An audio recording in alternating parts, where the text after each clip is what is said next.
Coming to your seated posture, cross legs, half lotus or full lotus, or sitting in a chair, arms by your side, palms facing up.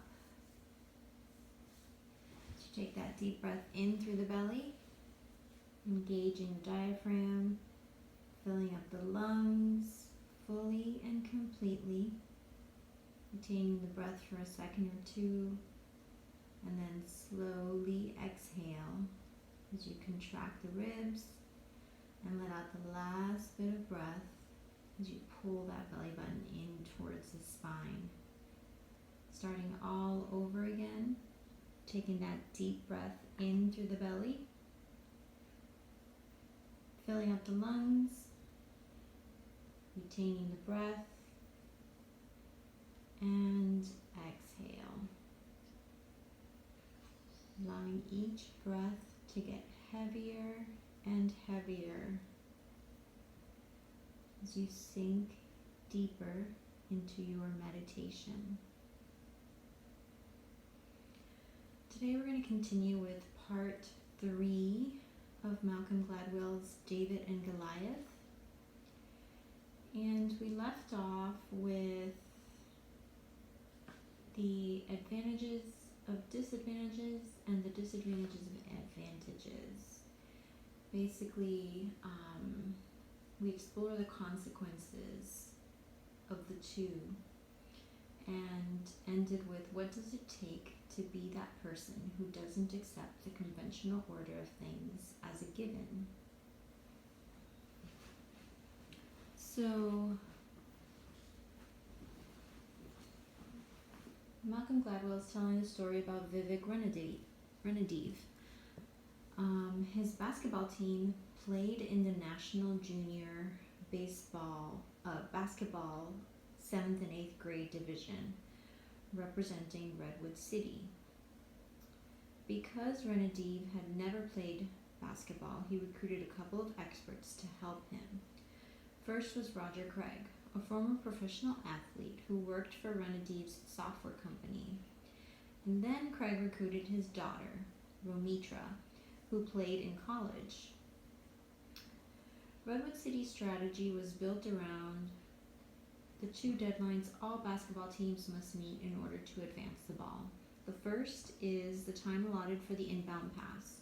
When one team scores, a player from the other team takes the ball out of bounds and has 5 seconds to pass it to a teammate on the court. If that deadline is missed, the ball goes to the other team. Usually that is not an issue because teams don't hang around to defend against the inbound pass. They run back to their own end. Redwood City did not do that. Each girl on the team closely shadowed her counterpart. When some teams play the press, the defender plays behind the offensive player she's guarding in order to impede her once she catches the ball. The Redwood City girls, by contrast, played a more aggressive, high-risk strategy. They positioned themselves in front of their opponents to prevent them from catching the inbound pass in the first place. And they didn't have anyone guarding the player throwing the ball in. Why bother? Ranadive used that extra player as a floater who could serve as a second defender against the other team's best player. This resulted in inbound pass failures and panic by the inbound passer. Ranadive's girls were maniacal. The second deadline requires a team to advance the ball across midcourt into the opponent's end within 10 seconds. Ranadive's girls would descend on the girl who caught the inbound pass and trap her. They would press and steal and do that over and over again. It made people so nervous.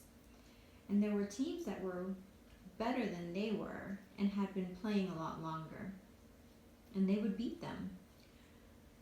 Redwood City would jump ahead 4-0, 6-0, 8-0, 12-0, one time 25-0.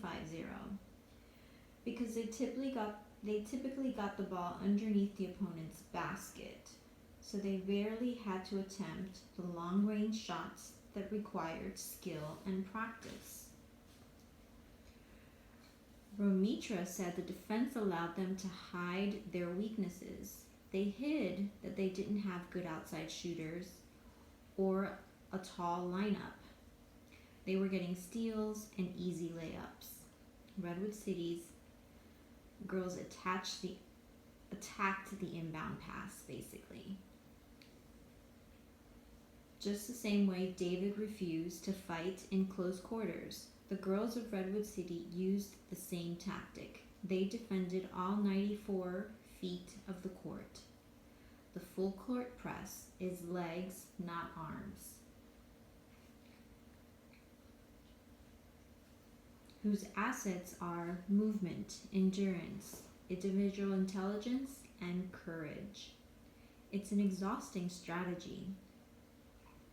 They basically followed a soccer strategy: run, run, and run.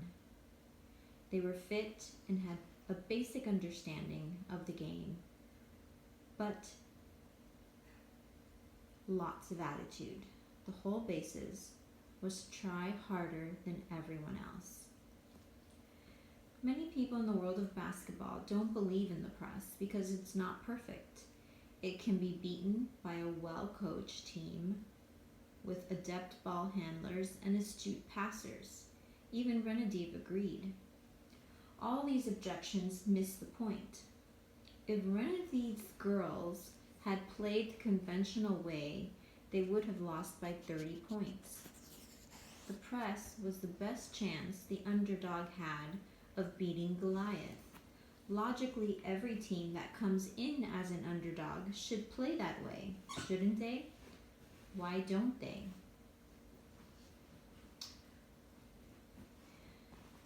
It is easier and far more satisfying to retreat and compose yourself after every score and execute perfectly choreographed plays than to swarm around, arms flailing, and contest every inch of the basketball court.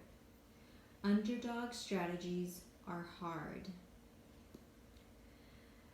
As Redwood City began winning games, opposing coaches began to get angry. There was a sense that Redwood City wasn't playing fair, that it wasn't right to use a full court press against girls. Instead, it seemed as if they weren't learning the game.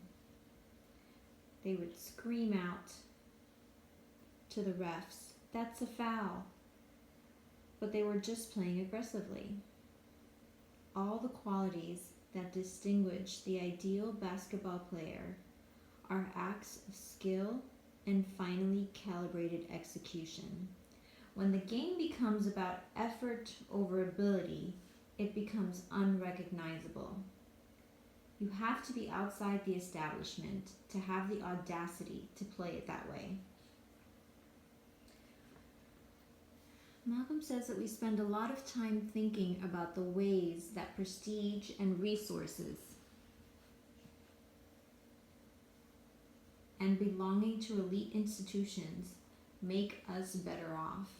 We don't spend enough time thinking about the ways in which those kinds of material advantages limit our options.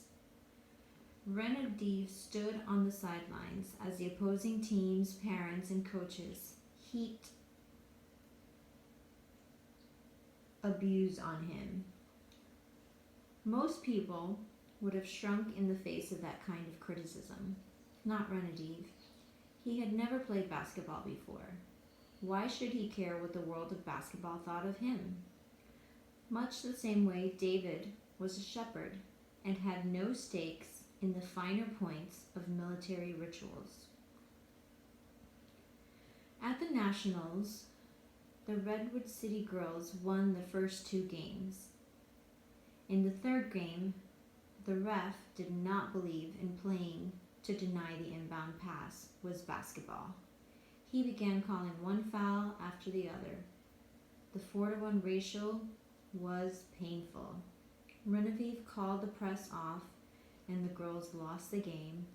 Playing basketball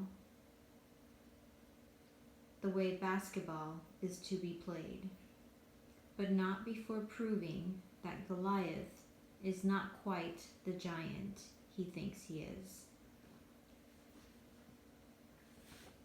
On the next inhale, slowly start to wiggle your fingers, wiggle your toes, nod your head right to left.